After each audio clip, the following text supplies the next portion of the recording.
ನಮಸ್ಕಾರ, ಸಂಪೂರ್ಣ ನ್ಯೂಸ್ಗೆ ಸ್ವಾಗತ. ನಾನು ಭಾಗ್ಯ. ಈಗ ಈ ಕ್ಷಣದ ಹೆಡ್ಲೈನ್ಸ್. ರಾಯಚೂರಿನಲ್ಲಿ ಮಹಾಮಾಂಗಲ್ಯ ತಂತು ನಾನೇನ ಬೆಳಗ್ಗೆ ಸಾಮೂಹಿಕ ವಿವಾಹ, ಮುಡಿ ತುಂಬಿ ಆರೈಸಿದ ಡಿಸಿಎಂ ಡಿಕೆಶಿ ಸೇರಿ ಗಣ್ಯರು.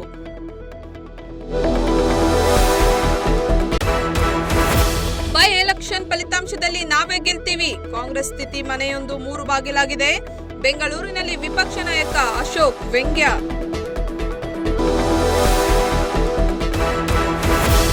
ರಾಯಚೂರು ಸಾಮೂಹಿಕ ವಿವಾಹದಲ್ಲಿ short circuit, DCM DK Shivakumar ಇದ್ದ ವೇದಿಕೆಯಲ್ಲಿ ಬೆಂಕಿ, ಗಣ್ಯರು ಚೆಲ್ಲಾಪಿಲ್ಲಿ, ಕಾರ್ಯಕ್ರಮ ಅರ್ಧಕ್ಕೆ ಮೊಟಕು.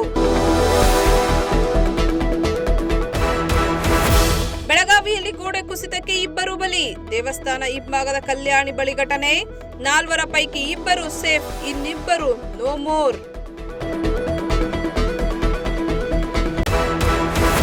ಮಂಡ್ಯ ವಿವಿ ಮುಚ್ಚಿಸಿದ್ರೆ ಬೆಂಕಿ ಹಚ್ಚಿಸ್ತೇವೆ, ಸ್ವಪಕ್ಷ ಸಚಿವರ ವಿರುದ್ಧ ಗುಡುಗಿದ ಕೈ ಶಾಸಕ. ಸಚಿವ ಎಂಸಿ ಸುಧಾಕರ್ಗೆ ಗಣಿಗ ರವಿಕುಮಾರ್ ವಾರ್ನಿಂಗ್. ಇದಾಗಿತ್ತು ಈ ಕ್ಷಣದ ಹೆಡ್ಲೈನ್ಸ್.